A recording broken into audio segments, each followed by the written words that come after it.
እኔ በበኩሌ ስሜ ይነሳልኝ ብዬ አመልክቻለሁ። ቤተክርስቲያን እየደረሰባት ካለው ግፍ በላይ የሚያስፈራኝ ሰይጣን ጻድቅ መስሎ ነፃነት ጠጪ አይደለም።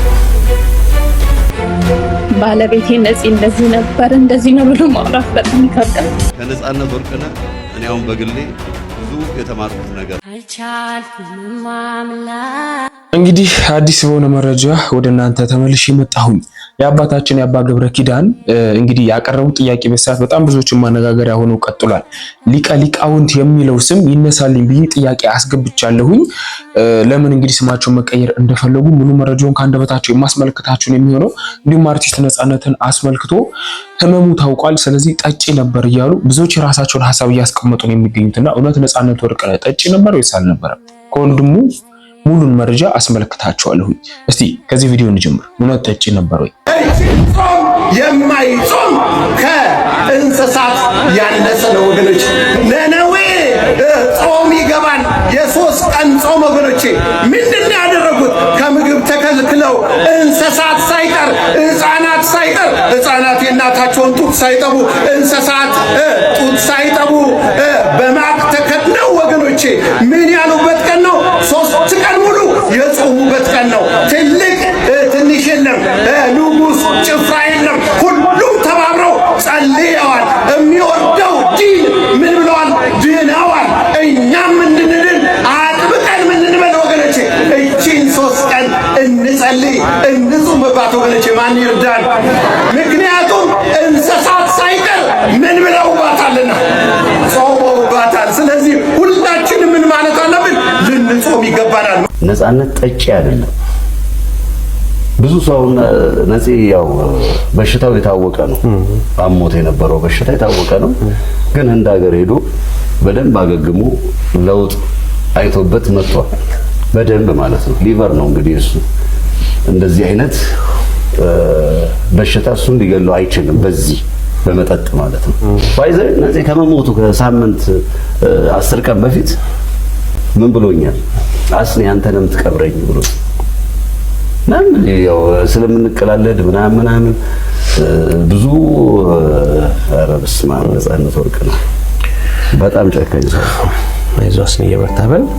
እንግዲህ ጓደኛው ማለት ይከብዳል እሱንና የልብ ወንድሙ ነው ማለት ይቻላል። ምክንያቱም ነፃነት ወርቅነህ ካረፈ በኋላ በጣም ብዙ ሲቸገሩ ካየናቸው ሰዎች መካከል አንደኛው እርሱ ነውና በፌስቡክ ገጹ ላይ ያጋራው ነገር ብዙዎችን ማነጋገሪያ ሆኖ ነበር። ነፂ የት ነህ ወንድሜ? አትመጣም ወይስ ከመቼ ነው የምትደበቁ? የሚል መልእክት አስተላልፎ ነበርና በጣም ብዙዎች ልብ የሰበረው የዚህ የወዱ ጓደኛው መልእክት ነው። ለማንኛውም እንግዲህ ህመሙን አስመልክቶ ብዙዎቻችሁ ጉበት እንደሆነ ታውቃላችሁ። እግዚአብሔር አምላክ ሁላችሁም ከዚህ በሽታ ይጠብቃችሁና ጠጪ ስለሚጠጣ ነው እያሉ እኔ እንኳን በቅርብ ከማውቃቸው ሰዎች ስሰማ ነበርና ጠጥቶ አልነበረም። ጉበት የሚነኩበት ብዙ አይነት መንገዶች አሉ። መድኃኒት እንኳን ጉበት እንደሚነካ ታውቃላችሁ ያስባለሁኝና ጠጪ ነበር ወይስ አልነበረም ለሚለው እንግዲህ ነፃነት ወርቅነህ ጭራሽ ጠጪ እንዳልነበረ የገዛ ወንድሙ ተናግሯልና ለማንኛውም እግዚአብሔር አምላክ አሁንም ነፍሱን ይማርልን እላለሁኝ። መምህራችን አባ ገብረ ኪዳን ስሜ ይቀየር ብዬ ጥሪ አቅርቤ ነበር፣ ማመልከቻ አስገብቼ ነበርና ስማቸው አልተቀየረም። ሊቀ ሊቃውንት ነውና ርዕሰ ሊቃውንት ነውና እሱን አስመልክቶ እንግዲህ ለምን ይቀየርልኝ እንዳሉ ላስመልከታችሁ። አንቺ ማነው ስምሽ? አንቺ ሙሽሪት ማነው ስምሽ? ተናገሪ። ናርዶስ ባለቤትሽ ውስጥ አለ? ማነው ስሙ? አቤት ዳግም አለ? ደህና ነህ? እየጠራች ነው። አየህ አሁን ከዚህ ጀምሮ መስማት ካቆምክ አደጋ ነው። እና ናርዶስ እየሰማሽ ነው? ዳግምና ናርዶስ ዳግም አንተ ነው የምጠይቅ። እየሰማኝ ነው? ዳግም ናርዶስና እናትህ ቢጣሉ ለማን ታግዛለህ? አቤት ፈተና! ልታፋታኝ ነው ወይ አትበል። እኔ ነውር ነው። ዳግም እየሰማኝ ነው? ናርዶስና እናትህ ቢጣሉ ለማን ታግዛለህ? አስበህ ንገረኝ። ምን አልከኝ? አቤት ዲፕሎማሲ! አንተ አምባሳደር ነው የምትሆነው በእውነት። እቺ የብልጠት አካሄድ ናት። ባይስማሙስሽ ባይስማሙስ? እኔ በበኩሌ ስሜ ይነሳልኝ ብዬ አመልክቻለሁ። ሀብታም ሲቀበር በጣም ብዙ መሶብ እንጀራ አብሮት የተቀበራል የለም። ቢቀበርስ ምን ያደርግለታል? ስንቀበር የሚቀረን ክርስቶስ ብቻ ነው። አብረውን የዘፈኑ ሰዎች አብረውን ጉድጓድ አይገቡ። አብረውን የሰከሩ፣ አብረውን ያሙ፣ አብረውን ያደሙ፣ አብረውን ያጌጡ፣ አብረውን የበሉ፣ አብረውን የጠጡ፣ አብረውን የዶለቱ፣ አብረውን የመከሩ ሁሉ መቃብር ስንገባ ሚስትም ባሏን ሸኝታ ዘወር፣ ባልም ሚስቱን ቀብሮ ዘወር። አንዳንዱ ለማስመሰል ይገለገላል። አብሬ ነው የምገባ፣ እንደው ለማስመሰልም ላይሆን ይችላል። ሳስበው ግን እንደው ብንለቃቸው ይገባሉ ወይ ነው እንደው ሳስበው ማለት ነው። ሳስበው የሚገቡ አይመስለኝም። እንግዲህ እኔ ራሴ አልገባም። እንግዲህ የሰውን አላውቅም። ጠንካራ ሰው ሊሆን ይችላል። እኔ አልገባም። እናትም ልጇን ቀብራ በምድር ላይ እናት ለልጇ የምትሰውጠውን ፍቅር ያህል ፍቅር መስጠት የሚችል ሰው በምድር ላይ የለም። እሷን ብትወል ቀብራ ትመለሳል። ልጅ እናቱን ቀብሮ ይመለሳል። ስንቀበር መቃብር ውስጥ አብሮን የሚቀድም አንድ ዝና ራሱ ክቡርነታቸው የሚለው ስም አብሮ አይገባም። የተቀመጥንባቸው የተነጠፉ ወንበሮች አብረው አይገቡም። ሲሰጠን የነበረ ስም የወጣልን ስም አሁን ዛሬ በእኛ በቤተ ክህነትም ስም ሞልቷል። ስም አይቸግርም። እንዲያውም የቄስ ደመወዙ አሁን ስም ነው ይባላል። ብር የለውም የቄስ ደመወዙ ስም ነው ይባላል። ያው ሊቀ ምናምን ትናንቱን የሚለው ነው። የኔንም ስም ጨምሮ ማለት ነው። እኔ በበኩሌ ስሜ ይነሳልኝ ብዬ አመልክቻለሁ። የሁሉ ስም አይከተል ዕውቀት የመጽሐፍ መምህር ብትሆን የድጓ መምህር ብትሆን 7 ፒኤችዲ ቢኖር አብሮ አይቀበርም። ቤቶች አብረው አይቀበሩም። ክርስቶስ ብቻ መቃብር ላይ እጁ ላይ የሚቀር እሱ ነው። የመጨረሻ የተጣራ ገንዘባችን ክርስቶስ ነው። ብዙዎቻችን ከምንወዳቸው መምህራን መካከል አንደኛው መምህራችን አባ ገብረ ኪዳን ናቸውና ህይወታቸው በጣም የሚያስደንቅ ነው።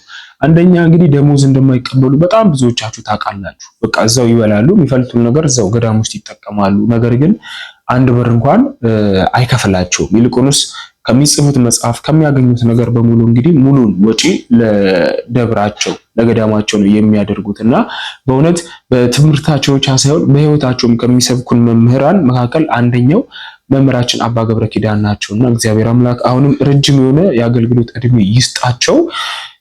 በቃ ትክክለኛውን ወንጌልን እየኖሩ የሚገኙ አባታቸው ብዬ አስባለሁኝና እርግጥ ነው ስምንም አያደርግምና ስሜ ይቀር ብዬ አመልክቼ ነበር ብለዋል። ለማንኛውም አባታችን እግዚአብሔር አምላክ ይጠብቅልን። መምህር ዲያቆን ሄኖክ ኃይሌና ዲያቆን ዮርዳኖስ በብዙ መልኩ እንግዲህ ዲያቆን ዮርዳኖስ ዲያቆን ሄኖክ ኃይሌ ሲተቸው የተለያዩ ሐሳቦችን ሲያቀርቡ ሰምታችኋል ብዬ አስባለሁኝና ዛሬም እንግዲህ ዲያቆን ሄኖክ ላይ ያስቀመጠው የራሳዊውን ሐሳብ አለ። እስቲ ላስመልክታችሁ። ቤተክርስቲያን እየደረሰባት ካለው ግፍ በላይ የሚያስፈራኝ ሰይጣን ጻድቅ መስሎ የቤተክርስቲያንን መድረክ መቆጣጠሩ ነው። አንድ አምላክ በሆነ በአብ በወልድ በመንፈስ ቅዱስ ስም ቸሩ እግዚአብሔር አምላካችን ቅዱስ ስሙ የተመሰገነ ይሁን። እመቤታችን ያከበራቸው ሁሉ የተመሰገኑ ይሁኑ። እንዴት አላችሁ? አጭር መልእክት ነው። ምናልባት በጣም ግልጽ አላደረገውም። አባቶቻችን ነግረውን ነበረ። የቤተ ክርስቲያን መከራዋ የምዕመናን ጥፋት የሚጀምረው ሰይጣን ቤተ ክርስቲያንን ሲዋጋት አይደለም፣ በኃጢአት ሲዋጋት አይደለም።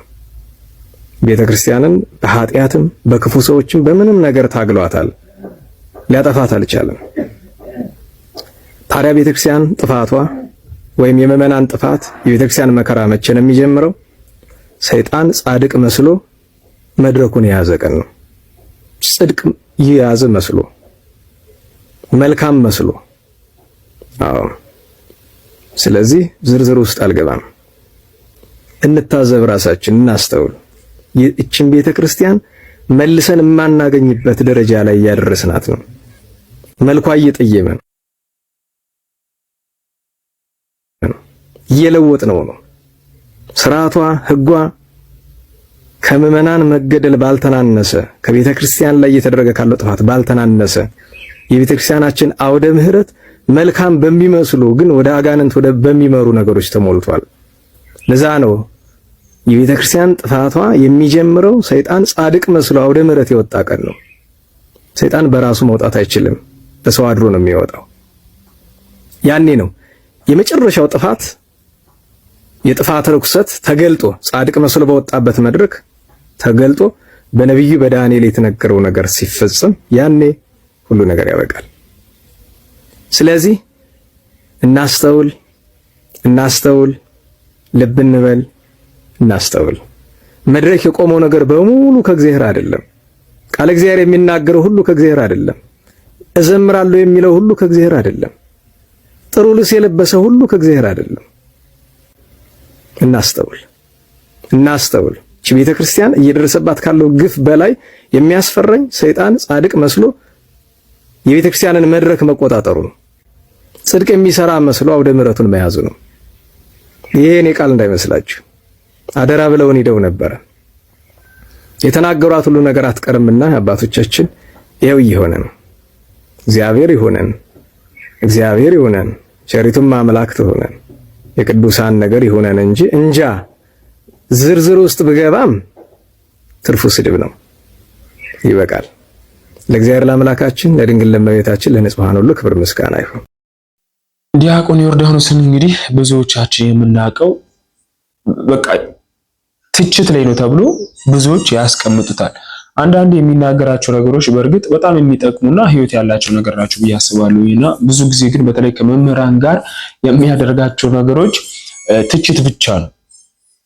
በነገራችን ላይ በጣም ብዙ ክርስቲያኖች ወይም ኦርቶዶክሳውያን የእሱን ስብከት ለመስማት ይከብዳቸዋል፣ ትችት ነው ብሎ ስለሚያስቡና በእናንተ ልብ ውስጥ ዲያቆን ዮርዳኖስ ምን አይነት ሰው ነው? ሐሳባችሁን አስቀምጡልኝና ዲያቆን ሄኖክ ኃይሌ እንግዲህ ከማህበሩ ጀምሮ የሚሰሯቸው ስራዎች በእውነት ቃል የለኝም፣ በጣም መልካም ናቸውና እግዚአብሔር አምላክ መጨረሻቸውን ያሳምርላቸው። ለማንኛውም ዘመድኩንም ዲያቆን ሄኖክ ኃይሌ ላይ ወርዶበት ነበረ። አሁንም ዲያቆን ዮርዳኖስ የራሱን ሐሳብ አስቀምጧል። እናንተም ኮመንት ላይ አንዳንድ ነገር በሉበት። አሁን ማስመልከታችሁ ቪዲዮ እንግዲህ ከእስልምና ወደዚች ቅድስት ቤተክርስቲያን የተመለሰች እህታችን በምን አይነት ሁኔታ ውስጥ አለፈች የሚለውን አንድ ቪዲዮ ላስመልከታችሁ። ኢየሩሳሌም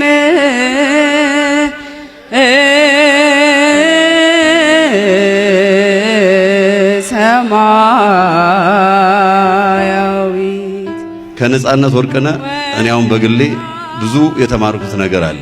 ደግነትን፣ ሰው መሆንን። ደግነት ማለት ነጻነት ወርቅነህ ባንክ ላይ ብር የለውም፣ ቤት የለውም፣ ንብረት የለውም። ኪሱ ላይ የያዘውን ብር ሰጥቶ የያዘውን ምንም እጁ ላይ ያለውን ለተራበ፣ ለተቸገረ፣ ላየው ሁሉ ደግ የነበረ ሰው ነው። ነጻነት ወርቅነህ ከቅርብ ጊዜ ወዲህ ሕመም አጋጥሞት በሀገር ውስጥና በህንድ ሀገር ሕክምናውን ሲከታተል ቆይቶ ነበር። ረፍት እንዲያደርግ በሐኪሞች የተነገረው ቢሆንም የሙያው ፍቅር ሊያሳርፈው አልቻለም። እስቲ ልጠይቅህ ነጽዬ፣ ደግ ሰው ልትገባ እኮ ነበር ለባብሰ ወደ ሥራ። ማን ነው ከገነት በር ና ብሎ የጠራ? ገና አልጠገብንህም፣ ገና ጀማሪ ነህ። የተራቡ አሉ፣ የተጠሙ አሉ፣ አልባሽ አጉራሽ ሁነህ እንዴት እንደወጣህ በዛው ትቀራለህ። የጥበብ ፈርጥ የሆነው ነጻነት ወርቅነህ መኖሩ ለብዙ ሰዎች ሕይወት ደስታ፣ ሳቅ የሚሰጠው አርብ ጥር 8 ቀን 2018 ዓ.ም ከዚህ ዓለም ድካም አርፎ እሁድ ጥር 10 2018 ቤተሰቦቹ፣ የሙያ ባልደረቦቹ፣ ወዳጅ ዘመዶቹ፣ የሙያው አድናቂዎች በተገኙበት በመንበረ ጸባዖት ቅድስት ሥላሴ ካቴድራል ቤተ ክርስቲያን በታላቅ ክብር ሥርዓተ ቀብሩ ተፈጽሟል። ሶስት ልጆች አሉ አንተ የወለድካቸው። ብዙ ልጆች አሉ የምታስተምራቸው። ብዙ ድሆች አሉ የምታኖራቸው። የሚሆን አይደለም። የመጨረሻ ውሳኔ ለእናቴ ነገርኳት። በፍጹም አለች። አይሆንም። ጸሎቴን ጀመርኩ። ቤት ውስጥ ነኝ። ውዳሴ ማርያም ነበረኝ፣ ሰው የሰጠኝ ነበረኝ። ውዳሴ ማርያም እናደርሳለሁ። ፊት ለፊቷ አንድ ክፍል ናት ቤታችን የነበረችው። ምንም አልባልም እስካልተጠመኩ ድረስ ችግር የለም ማለት ነው። ከዛ እኔ በአንዳንድ ጉዳዮች ሰውነቴ እየቀነሰ ይመጣል ማለት ነው። ፍጹም እኔ በዚህ ጉዳይ እንትን የለኝም፣ ጭንቀት የለኝም። ክርስቲያን ሳልሆን ቀርቼ ተበታተኝ አያሳስበኝም። የጊዜ ጉዳይ እንደሆነ ብቻ አውቃለሁ። ከዛ ግን የራሴ ሾሽ ስለነበሩብኝ ሰውነቴ እየቀነሰ ሲመጣ ታናሽ ወንድም አለኝ እና አልቅሶ እናቴን ይለምናታል። ማለት በማታምንበት ነገር እንዴት ኑሪ ትያታለሽ? በቃ ተያት፣ የሆነ ነገር ብትሆንብሽስ ብሎ አለልኝ እና ወንድሜ እስኪተኛ እናቴ ጠበቀችና ይቅር ብዬሻለሁ አለች። ይቅር ብዬሻለሁ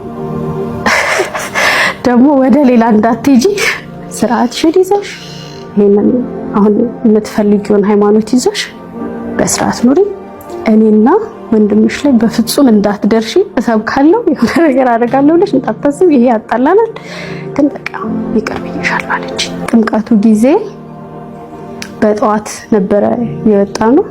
በሌሊት ጎረቤቶቼ ነበሩ፣ ከነሱ ጋር ነበርኩ። የእውነት ምን ሲሰማኝ ነበር? ሰርግ የእውነት ነጭ ነው የለበስኩት ምናምን ታጅቤያለሁ።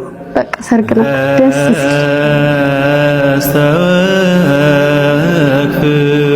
ሲለብሱ ምን ተሰማኝ መሰልሽ? ቀዶ ሕክምና ሰው ሊደረግለት ሲል ልብሳቸውን ሲለብሱ ነገር አለሙ ሲዘገጃጅ እንደዛ ነው በቃ የተሰማኝ። እንደ እንትን እንደሚል ሰው ኦፕሬሽን እንደሚደረግ ሰው በጣም ያስፈራ ነበር። ከዛ ቁጭ አልኩኝ እየተረጋጋው በጣም ደስ ይል ነበር።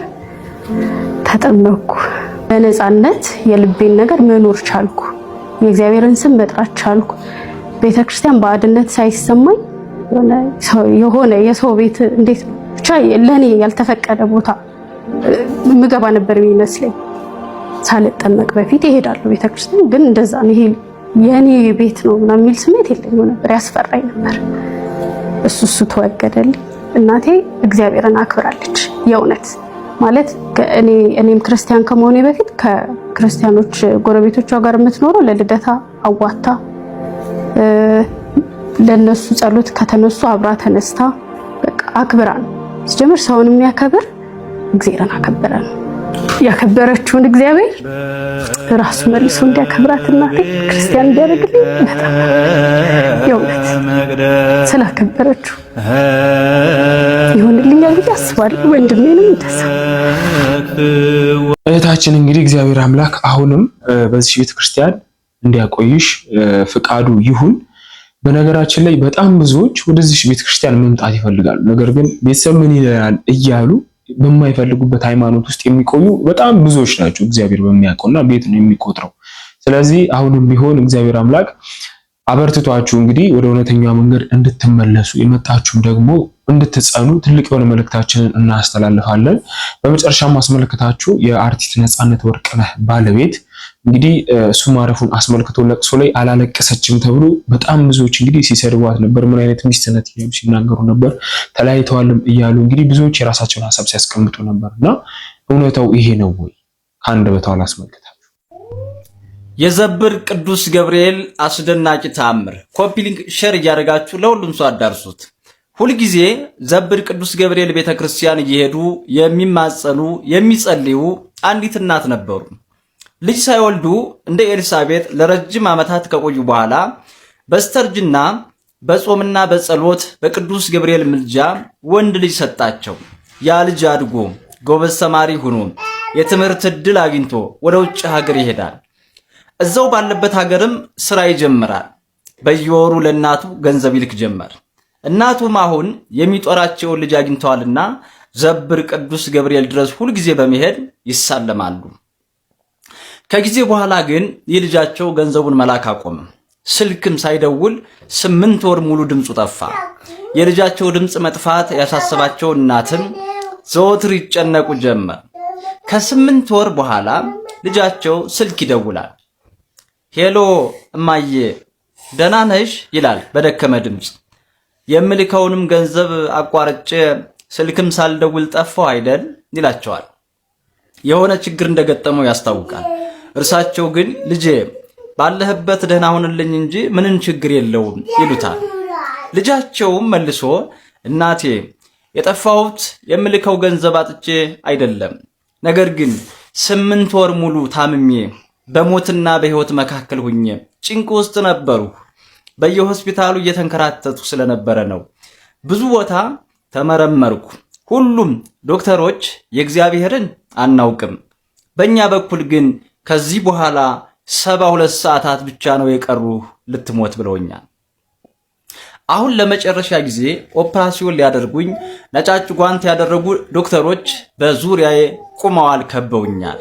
እናቴ አሁን የደወልኩት ሌሎች ደውለው መሞቴን ከሚነግሩሽ ከመሞቴ በፊት ልሰናበትሽ ድምፄን ስሚው ብዬ ነው አላቸው። ብዙ አለቀሱ፣ ጸለዩ፣ መሬት ላይ ወደቁ። ረዳቴ ባለሟሌ አማላጄ የዘብሩ ቅዱስ ገብርኤል ሆይ በሰው ሀገር የሚንከራተተው ልጄን ማርልኝ፣ ጠብቅልኝ፣ ፈውስልኝ፣ በሰው ሀገር አታስቀረው፣ ለቤቱ ለእናቱ አብቃው እያሉ አይናቸው የእንባ ምንጭ እስኪሆን ድረስ መሪር ለቅሶን አለቀሱ። ጸልየው ሲጨርሱ በእንባቸው አፈሩን አርሰው የልጃቸውን ፎቶ ግንባሩን ቀቡት በእምነት። ወደ ቤታቸው ሲገቡ ስልክ ይጮሃል። እርሳቸው ግን ለማንሳት ፈሩ። እጃቸው ተንቀጠቀጠ። ልጄ 72 ሰዓታት እንኳ ሳይደርስ ሞትክን እያሉ አለቀሱ። መጨረሻ ግን የልጄን ሞት መርዶ ልሰማ ነው ብለው ያለቀሱ ስልኩን አነሱት። ልጃቸው ነበር። ሄሎ እማዬ ምንድነው ያደረግሽው አላቸው። ላንቺ ከነገርኩሽ በኋላ ስመረመር ድጋሜ ምንም በሽታ የለብህም አሉኝ። 8 ወር ሰቃይበት የነበረው በሽታ ምንም የለም አሉኝ። እሳቸውም ሁሉንም ነገር ዘርዝረው ነገሩት። ልጃቸው መልሶ እስከ ዛሬ ላንቺ ብነግርሽ ኑሮ ሆስፒታል ለሆስፒታል ባልተንከራተትኩም ነበር አላቸው።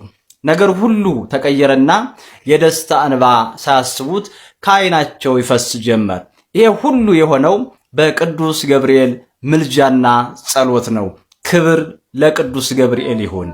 መጨረሻም ቪዲዮን እንደተመለከታችሁት ነው የአርቲስት ነፃነት ወርቅነህ ባለቤት ወይም ቤተሰቦች ያሉበትን ሁኔታ እንደተመለከታችሁት ነው። ጎፈንድሚ እንደተቋቋመ እንግዲህ ብዙዎቻችሁ ሰምታችኋል ያስባለሁኝና በኢቢኤስም ላይ እንግዲህ የተላለፈው በቅዱስ ዑራኤል ቤተክርስቲያን ለየት ያለ መርሃ ግብር ተደርጎ ነበር። ብዙዎች ወዳጆቹ ተገኝተው ነበርና አሁንም ነፍሱን ይማርልን። ሚስቱን አስመልክቶ ግን ተለያይተዋል እንደዚህ ነች እያላችሁ እሷ ላይ ስታወሩ የነበራችሁ እኔ እንጃ ምን አይነት ልብ እንዳላችሁ። እውነት በቃ የሰውን ውስጥ አናቅም ምን አይነት ስሜት ውስጥ እንዳሉና በዛ ሰዓት እሷ እስካሁን ኮስቲል የሱን መሞት ያልተቀበሉ ብዙዎች ናቸው። እውነቱን ለመናገር የሱን ቪዲዮ ሲያዩ ወይ ፊልም ሲያዩ በቃ አርቲስት ነፃነት ወርቅነህ ሞቷል ለማለት የሚከብዳቸው ብዙዎች ናቸውና ቅርብ የሆነች ሚስቱ ደግሞ የልጆቹ እናት ለሷ የሱን ሞት መቀበል በጣም ከባድ እና ተለያይተዋል እንደዚህ ነች እያላችሁ ስታወሩ የነበራችሁ እግዚአብሔር አምላክ ልቦና ይስጥልን ከማለት ውጭ የምናገረው ነገር የለም። ለማንኛውም የዛሬ ያዘጋጀሁላችሁ መረጃ ይሄን ይመስላል። ብዙ ነገር እንደተማራችሁ ተስፋ አደርጋለሁ። ቀጣይ በአዲስ ቪዲዮ እስካገኛችሁ ድረስ ቸር እንቆይ።